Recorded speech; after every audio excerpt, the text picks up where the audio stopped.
भाजपा विधायक सुधीर शर्मा ने कहा, मेरे अनुसार पानी का बहाव अचानक बढ़ने के कारण 15 से 20 लोग रह गए। हम प्रभावित परिवारों के साथ खड़े हैं, उन्हें उचित मुआवजा दिया जाना चाहिए। यहाँ इतनी बड़ी त्रासदी हुई है, सरकार को संवेदनशील होना चाहिए और इसका संज्ञान लेना चाहिए। मानना है कि 15 से 20 लोग बह गए हैं। उसका कारण ये है कि ये जो मेरा घर है उससे 1 किलोमीटर भी ये जगह नहीं है और ये हमारा गांव है।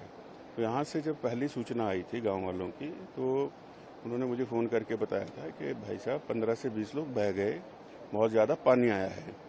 और आंकड़ा वही है। सरकारी आंकड़े तो बाद में आए जब टीमें पहुंची हैं, मौके तक गई हैं। अब तो ऊपर तक अभी रास्ता खुला ही नहीं है और डेड बॉडी कितना नीचे 700-800 मीटर तक एक डेड बॉडी मिली है।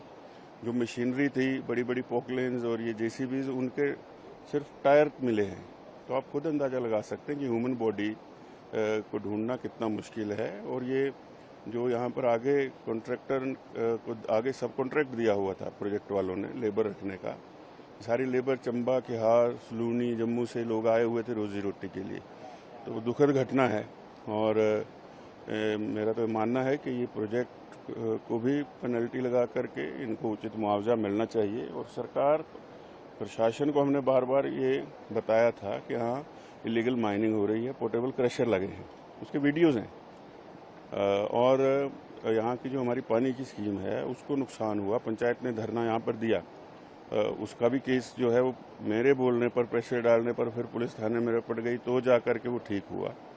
तो ये ऐसे फ्रेजाइल स्ट्राटा के ऊपर जहाँ इतना पानी का गश आता हो मानसून्स में, प्रोजेक्ट्स की अनुमति होनी ही नहीं चाहिए, जिससे कि इतनी बड़ी त्रासदी का खतरा हो। और जिस तरह ये नाले के साथ साथ पेन स्ट्रोक को लाए, नाले को पूरा कवर कर दिया, तो उसी का कारण है कि जब ये सारा कैचमेंट एरिया का पानी उसमें आया तो इतना बड़ा ये बहाव बना और उसके कारण ये नुकसान हो गया, लोग संभल नहीं पाए। आपकी तरफ से भी अब कोई स्टेप लिए जा रहे हैं, आप जा रहे हैं? जी, मैं मौके तक जहाँ तक पहुँच पाएंगे, अभी तो रास्ता खुला ही नहीं है, टीम्स भी ऊपर तक नहीं पहुँच पाई हैं।